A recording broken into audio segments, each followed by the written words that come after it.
From Boise to Middleton, the 5A and 4A Southern Idaho conferences feature 20 of the largest schools in Idaho. Highlighting the big plays and big stories from Idaho's biggest schools, this is the SIC Prepcast with Wayne Dzubak. That's right. Welcome in another edition of the SIC Prepcast on IdahoSports.com. Brandon Baney, as always, joined by Wayne Dzubak. Wayne, what's going on today? Well, like everybody else, everybody's sitting here going, wow, it's April and we got the weather and it's affecting spring sports everywhere. Eastern part of the state where you are, snow. Over here, we've got no snow, but we've got wind and cold. So everybody's being affected by it. It's not unusual. I mean, everybody talks about the weather in Idaho. It could be different. And honestly, I'm pretty happy to see the moisture. We're going to need moisture when it comes August. So it's nice to see this coming down right now. Yeah, because it had been a very dry season prior to this recent influx of moisture, like you said. Yeah, it has been. But if you look at the Boise foothills, they are completely covered in snow. And this time last week, it was like, do we have any snow left? So good to see, but not good to see if you're a baseball player. But that'll change, and we'll get things going here pretty quick. Definitely. Good thing you got that tan nice and early, Wayne. That'll last. Yeah, I did. I mean, it's just hanging on. It's a hangover. Yeah, right. Okay, so let's talk about, like we said, on the spring sports editions here of the SIC Prepcast, we're just going to pick a couple of big topics and explore those each week. And we've talked about all year Owyhee, this brand new high school that's opened in the West Ada School District. And every week there's some sort of historic event going on at Owyhee because all of the programs are in their first year, which means new records, new milestones, new accomplishments are being set each and every week. And we saw that twofold with the Owyhee Storm baseball team last week. Yeah, we really did. Owyhee beat Bora 10-0 last week in a game in which Nicholas McDaniels tossed a no-hitter. And the first time ever no-hitter. I mean, you talked about it. Everything is going to be a first when you do something good. And then, of course, Gage Haas hit a out-of-the-park home run. And so that was the first ever for an Owyhee baseball player. So kind of cool, a no-hitter, out-of-the-park homer. But the biggest part about it is, how about the team overall? Owyhee right now just doing really well. Owyhee sitting at 10-4 overall, 5-2 in the league. And that's pretty strong for a brand new team. Yeah, and Haas is only a freshman, like we said. Owyhee, for the most part, across their athletics programs, it's a lot of younger players, right? Freshmen and sophomores, which means these guys and gals aren't going anywhere. Owyhee will be around. We saw that in basketball, where they had a really young team and won the state title. And so you're sitting there going, wow, if they can do that in year one, what are they going to do down the road? But you're right. They got a lot of young kids on all across the board, and baseball is no different. So they're going to be a contender when it comes state time. Yes. And one other note I did want to mention in this Bora Owyhee baseball game, it was a 10-0 game. That was the final. And we've encouraged fans and, sports junkies to email us with comments or things they want us to talk about on the Prepcast. I did get an email from a Bora fan that was pretty upset about how the end of the Owyhee game ended. Now I reached out to the Bora baseball coach and I didn't hear anything back officially. So I just want to say I haven't forgotten about you, but I'm waiting to find out more information before we talk about it on the Prepcast. But maybe some controversy in the ending of the Bora Owyhee game involving a pretty bad collision at home plate. It didn't ultimately affect anything with the game, but it was a pretty gnarly situation, I guess. So. Yeah, it just kind of left a bad feeling in some people. But 10-0, like you say, it's not going to alter the outcome, but still no hitter and a home run. And Owyhee, I guess, they're a little bit of a baseball story. So we'll keep an eye on them, see if they can keep it going. Definitely. And of course, there's been lots of good baseball throughout the Treasure Valley, good softball too. The coaches polls, I think each week reflect that way. And we always come on right before the new poll gets released. But the good teams are continuing to excel. So really, there's not much changing, I think. No, not really. Right now, in a 5A coaches poll, you got Rocky Mountain, Lewiston, Mountain View, Skyview, and Timberline.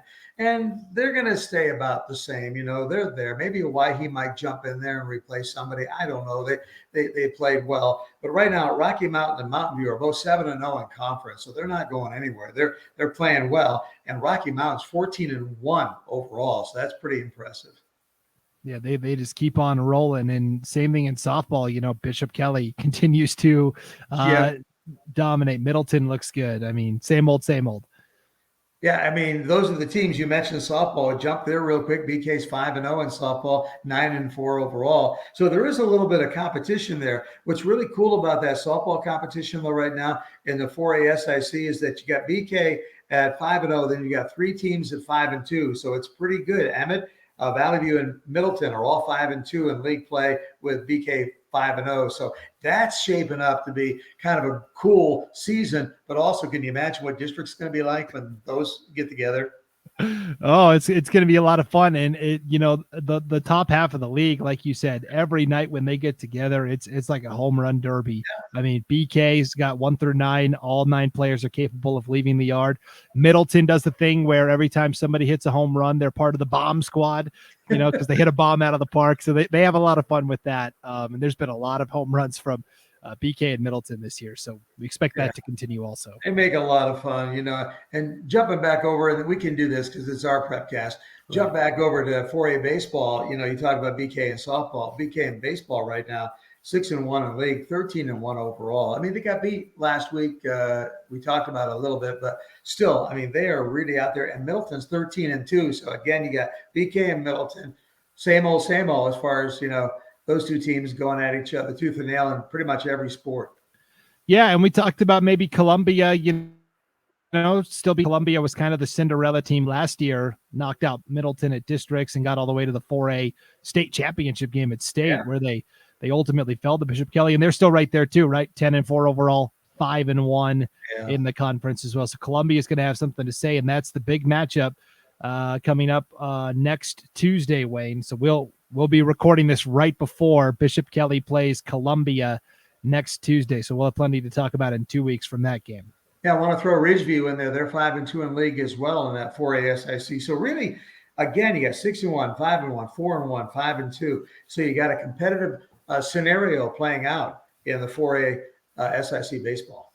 Definitely. And I guess I jumped ahead too, because tomorrow, Wednesday, Columbia and Middleton face each other in Middleton. So that'll also be a very telling conference matchup. So. If they play that game, what I'm saying, because I think they want to start that game at 7:00 because they got some lights out there.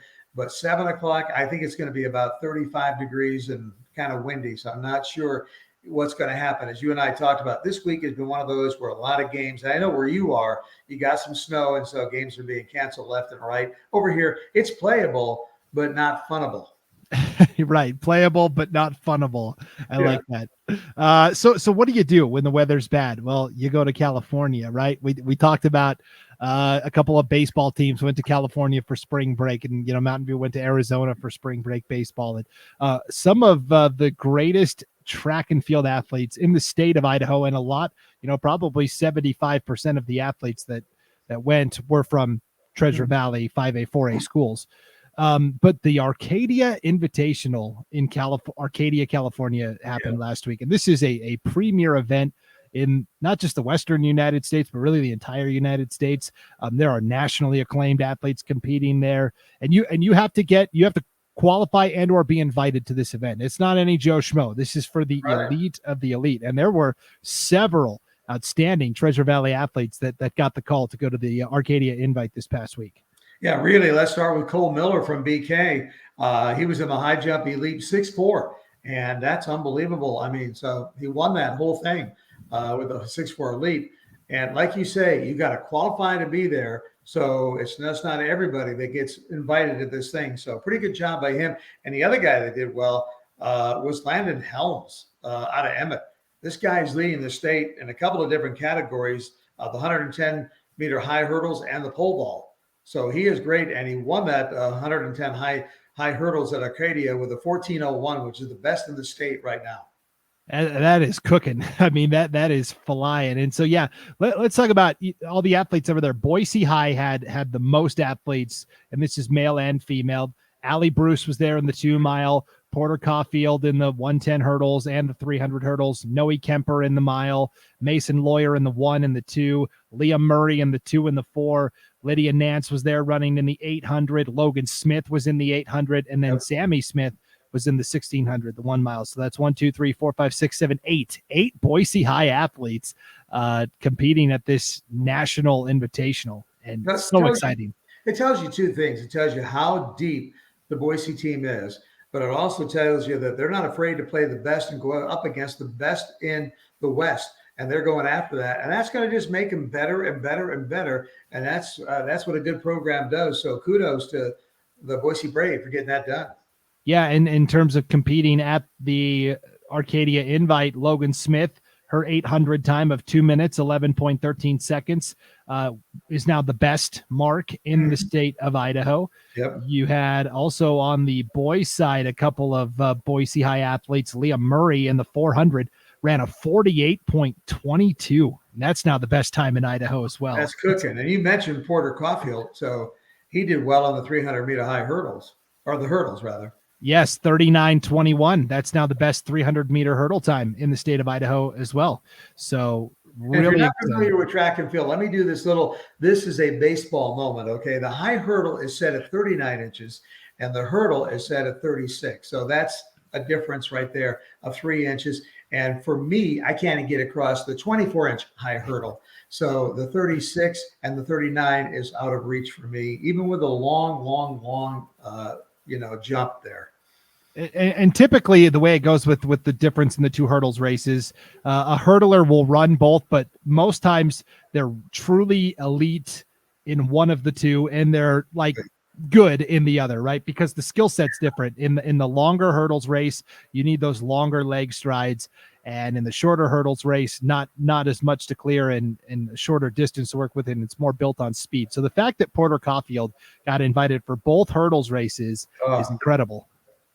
Yeah. It's amazing. I mean, good athlete. And I'm really looking forward to seeing as we have more and more meets over here as we get closer to May, the end of April and into the first part of May. That's going to be a lot of fun to kind of watch and keep an eye and see how they get better. And as and the thing was nice, you talk about Arcadia. I don't know exactly what the temperatures were there for the meet, but I guarantee you they're a whole lot better than what they've been up here for the last couple of meets that we've had to contend with. So you get the muscles loose, you get going, and you can get a little bit of speed out of there. Yeah, no doubt.